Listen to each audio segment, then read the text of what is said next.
રાજકોટના ઉપલેટામાં યોજાઈ રહેલ નગરપાલિકાની ચૂંટણી અંગે કોંગ્રેસના કાર્યાલયના ઉદ્ઘાટન થયા। રાજકોટ જિલ્લા કોંગ્રેસ પ્રમુખ લલિત વસોયા તેમજ કોંગ્રેસના આગેવાનો રહ્યા ઉપસ્થિત। સ્થાનિક સ્વરાજ્યની ચૂંટણીને લઈ ઉપલેટા વિવિધ કાર્યાલયો શરૂ કરવામાં આવ્યા। ઉપલેટાના વિવિધ વોર્ડમાં આજે કોંગ્રેસ દ્વારા કાર્યાલયના ઉદ્ઘાટન અને સભા યોજવામાં આવી। ઉપલેટા શહેરના વોર્ડ નંબર 7ના કાર્યાલયનું ઉદ્ઘાટન કર્યા બાદ લલિત વસોયાએ પોતાના અંદાજમાં કર્યું ભાષણ। ઉપલેટા તાલુકા કોંગ્રેસના આગેવાનો, મહિલાઓ, અગ્રણીઓ સહિત ઉદ્ઘાટનમાં સભામાં બહોળી સંખ્યામાં ઉપસ્થિત રહ્યા। બ્યુરો રિપોર્ટ વિપુલ ધામેચા, ઉપલેટા। કેવું જોઈએ પણ કહું છું, કારણ કે મારી ચૂંટણી નથી, પણ કહું અહીં 30 વર્ષ પહેલાં તમારી કોટજ હોસ્પિટલ કોંગ્રેસના શાસનમાં બની હતી।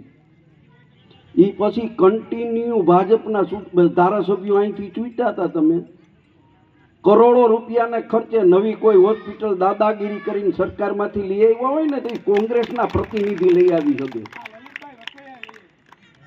ઉપલેટા તાલુકાના ગામડાઓને પીવાના પાણીનો પ્રશ્ન હોય, 67 કરોડ રૂપિયાના ખર્ચે હું અને મારી ટીમ સરકાર સામે લડીને વેણુ આધારિત અને મોજ આધારિત જૂથ યોજનાઓ લઈ આવ્યા હોય।